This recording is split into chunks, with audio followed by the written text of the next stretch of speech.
Imagine standing on the 91st floor of the World Trade Center's North Tower. It's a bright Tuesday morning, September 11th, 2001. That's where Pasquale Buzzelli, a structural engineer, was starting his day. He'd just called his pregnant wife, Louise, full of excitement about their soon-to-be-born baby. Then, at 8:46 a.m., an unimaginable boom shook the entire building. American Airlines Flight 11 had just crashed into the floors directly above him. The initial shock was overwhelming. Smoke began to fill the air, and confusion turned to terror. Pasquale and his colleagues knew they had to get out. They began the long, arduous journey down the emergency stairwell, a descent into the unknown. Each floor they passed was a small victory, but the air grew thicker, the heat more intense, and the sounds from outside more horrifying. They were joined by firefighters, heroically climbing up towards the danger they were all desperately trying to escape. After more than an hour of descending, they reached what they thought was safety, the 22nd floor. But then, a deafening roar, a sound Pasquale would later describe as a freight train, began to consume everything. The building was coming down. The floor beneath him gave way. The walls around him crumbled, and everything went black. Pasquale was now in free fall, hurtling downwards inside a cascade of steel and concrete. In that terrifying moment, he thought of his wife, an unborn child.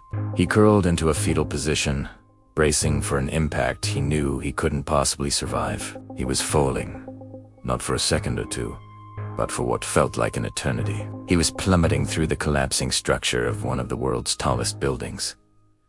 The odds of survival were 0. It was an impossible situation.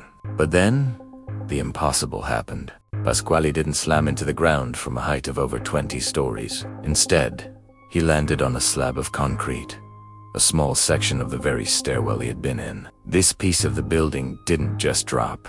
It surfed the wave of debris, sliding and riding the collapse downward like a makeshift sled. He was knocked unconscious by the landing, but he was alive. Hours later, he woke up. It was Burid, pinned under rubble, with a broken foot and covered in dust.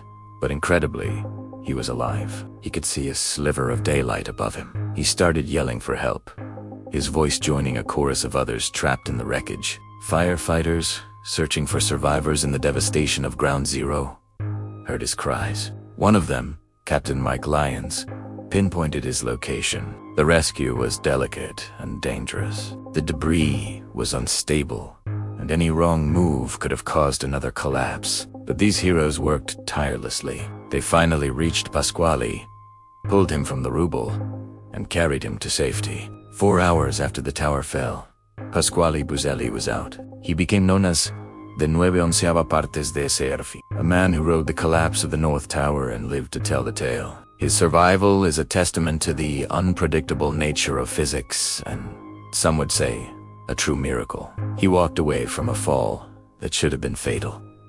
A story of hope found in the midst of one of America's darkest days.